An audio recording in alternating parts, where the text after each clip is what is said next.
آیت نمبر 7 ہم نے پڑھی تھی، اللہ نے ان کے دلوں پر اور ان کی سماعت پر مہر لگا دی ہے۔ اس کا کیا مطلب ہے؟ آیا اس کا یہ مطلب ہے کہ ان کا تو کوئی قصور نہیں ہے، اللہ نے لگا دی ان پہ مہر؟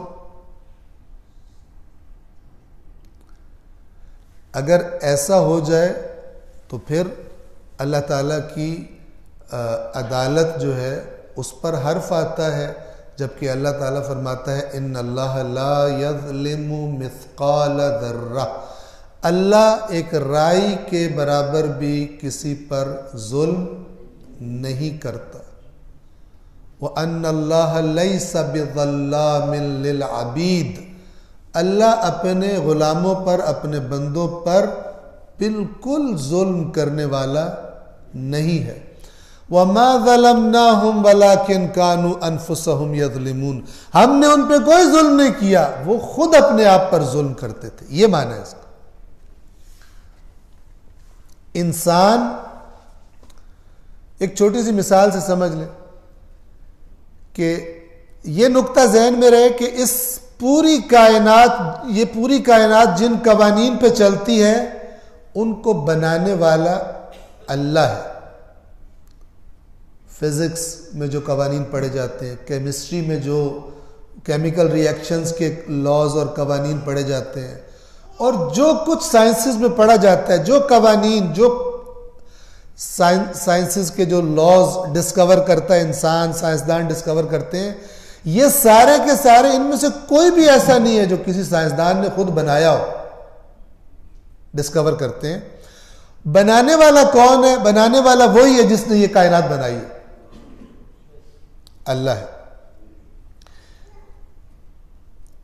یہ مادی قوانین کی بات کر رہا ہوں۔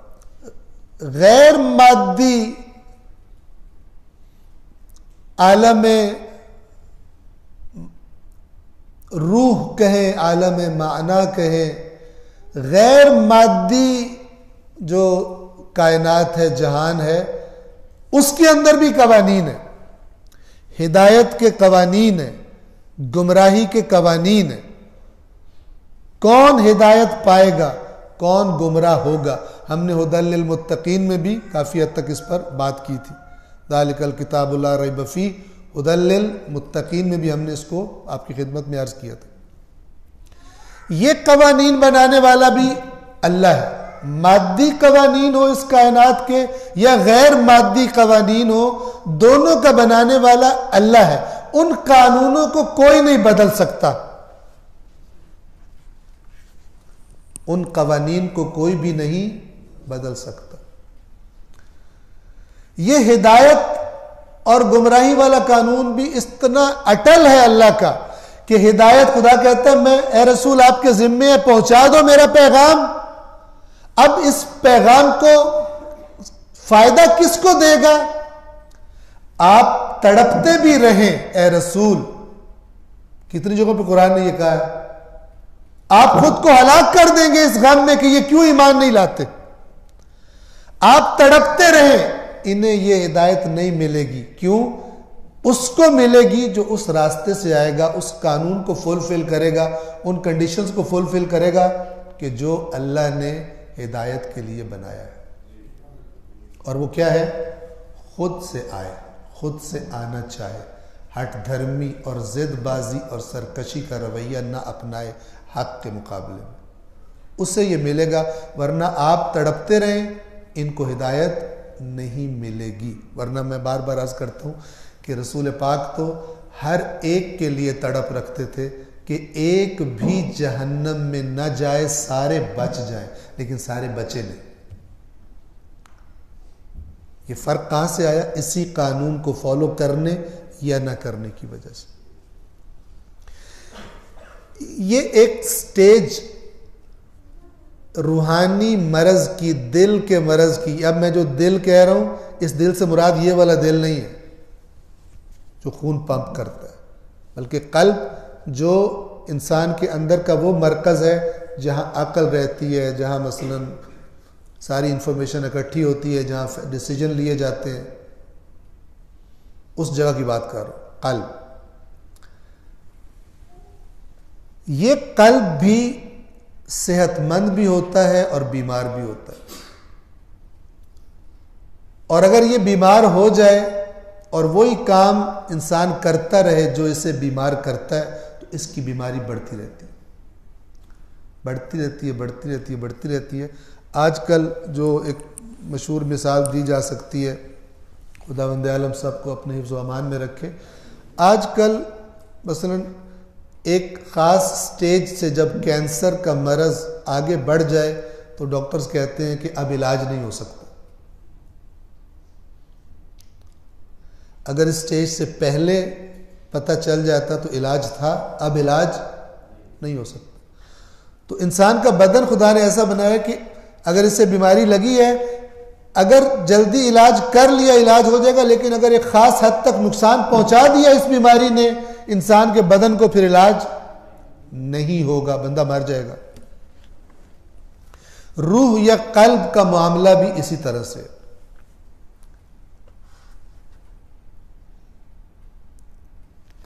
روح کو کیا چیز بیمار کرتی ہے؟ جنہیں دین اسلام گناہ کہتا ہے، اللہ کی نافرمانی کہتا ہے، وہ انسان کی روح کو، انسان کے قلب کو بیمار کرتے ہیں.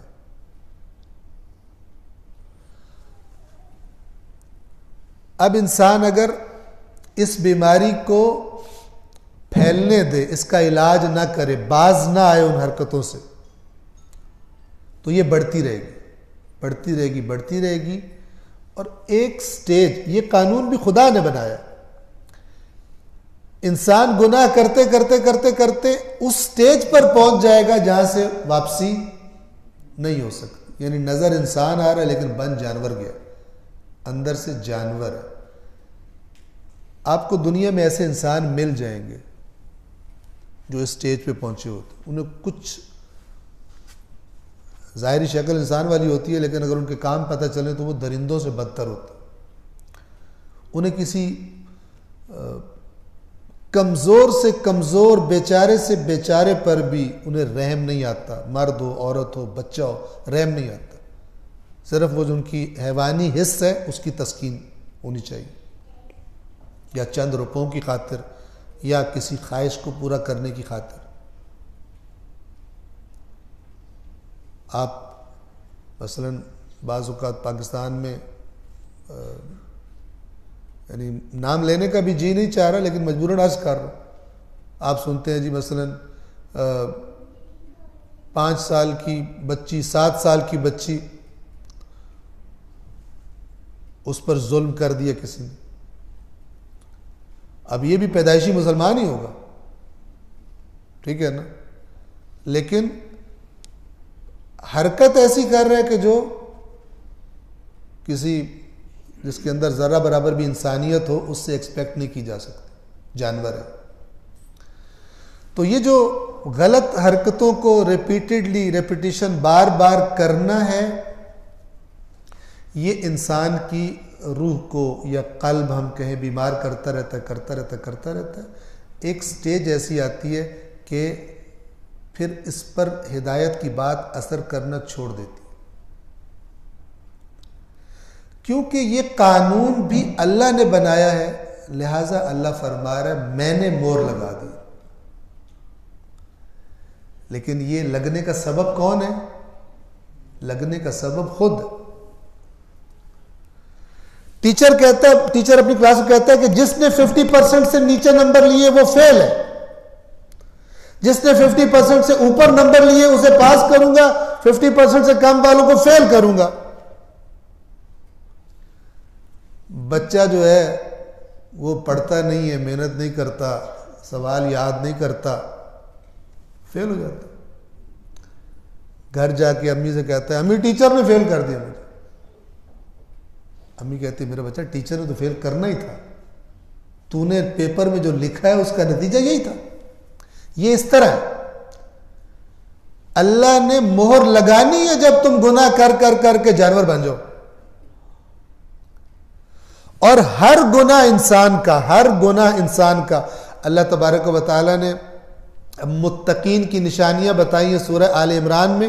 وہاں پر ایک نشانی یہ بتائی ہے وَلَمْ يُصِرُّوا عَلَى مَا فَعَلُوا، کہ جو ان سے گناہ ہو جائے اس پر اصرار نہیں کرتے، ریپیٹ نہیں کرتے اس کو، اللہ سے معافی مانگتے ہیں، خدا یاد آ جاتا ہے، پچھتاتے ہیں، استغفار کرتے ہیں، ریپیٹ نہیں کرتے۔ یہ ریپیٹ کرنا، عادت بنا لینا کسی گناہ کو، یہ ایک خطرناک چیز ہے، یہ آہستہ آہستہ تباہی کی طرف لے کے جاتی، چونکہ گناہ ایک تو آخرت میں اثر رکھتا ہے عذاب کی شکل میں، ایک دنیا میں اثر رکھتا ہے انسان کی روح پر، اور وہ اس اثر سے آپ بچ نہیں سکتے گناہ کرنے کے بعد۔ یہ بھی ایک وسیع موضوع ہے کہ انشاءاللہ آیات قرآن میں آئے گا۔ بس یہ جو اللہ تعالیٰ فرما رہا ہے ختم اللہ علی قلوبہم، اللہ نے ان کے قلوب پر مہر لگا دی ہے، وعلی سمعہم، اور ان کی سماعتوں پر، وعلی ابصارہم غشاوہ، اور ان کی آنکھوں پر پردہ پڑا ہے، وَلَهُمْ عَذَابٌ عَظِيمٌ۔ یہ جو انہوں نے کفر کو اختیار کر لیا، کیا مطلب؟ ہم نے نہیں ماننی تیری بات، رسول اللہ کہتے میری بات سنو، نہیں ہم سے بات ہی مت کرو، ہمارے کانوں میں ہم بہرے ہیں، قرآن نے بتایا ہوا وَفِي آذَانِنَا وَقْرٌ، ہمارے کانوں میں بھاری پن ہے، ہم سے بات مت کرو، رسول اللہ سے یہ کہتے تھے۔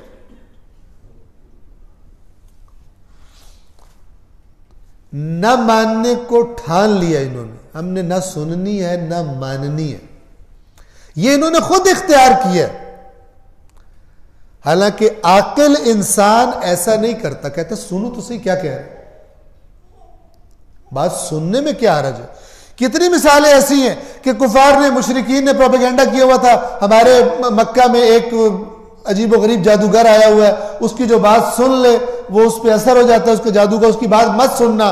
کتنے لوگ ایسے تھے کہ جنہوں نے اس پروپیگنڈے سے نکل کر کہا ایک دفعہ سننے میں کیا حرج ہے، سنی اور پتہ چلا کہ کتنی بہترین بات تھی، اللہ کے کلام نے ان پر اثر کیا۔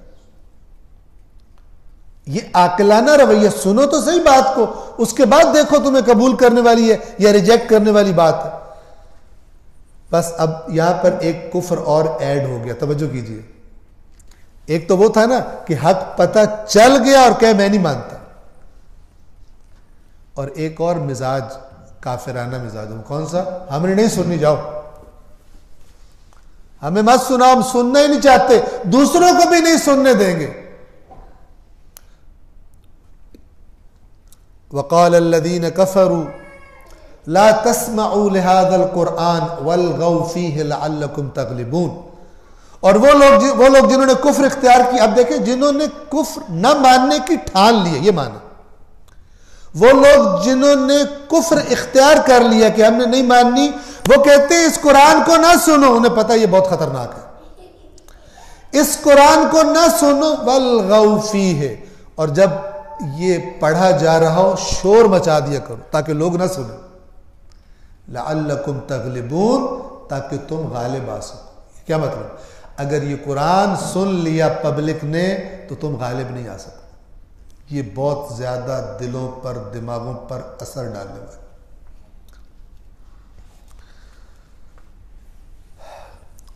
اب یہ دل پر مہر لگ جانے سے کیا مراد ہے؟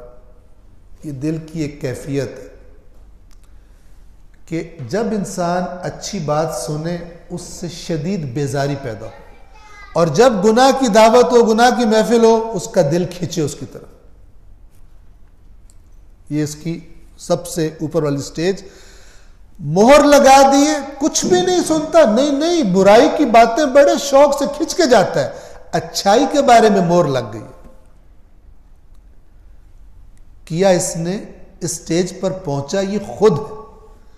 اب اگر آپ غور کریں تو آپ دیکھیں گے کہ ہم سب اس کی زد میں آ رہے ہیں، آ سکتے ہیں اگر ہم بار بار گناہوں کی تکرار کرتے ہیں، ورنہ کیا ہے؟ یہ کافروں کی بات ہو رہی ہے۔ قرآن مجید کی ہر آیت میں سب سے پہلے دیکھیں کہ یہ جو بات ہو رہی ہے یہ مزاج میرے اندر تو نہیں ہے، یہ حرکت، یہ عمل، یہ میرے اندر تو نہیں ہے۔ قرآن مجید اندر سے ڈیل کرتا ہے، انسان کو اندر سے آئینہ دکھاتا ہے۔ ان آیات سے انسان خود کو پرکھ سکتا ہے، میں کہاں کھڑا ہوں اور قیامت کے دن کہاں کھڑا ہوں گا۔ ورنہ دنیا میں نے عرض کیا کہ مسلمان کلمہ پڑھنے والے کو مسلمان ہی کہیں گے۔ اس کی سب سے بڑی مثال مدینہ کے وہ منافقین جن کے جھوٹا ہونے کی اللہ نے گواہی دی ہے، ان کی بھی تکفیر نہیں کی گئی۔ سورہ منافقون میں کیا ہے کہ جب منافق آپ کے پاس آتے ہیں، کہتے ہیں ہم گواہی دیتے ہیں آپ اللہ کے رسول ہیں، اور اللہ جانتا ہے آپ اللہ کے رسول ہیں، اور اللہ گواہی دیتا ہے کہ منافق جھوٹ بول رہے ہیں۔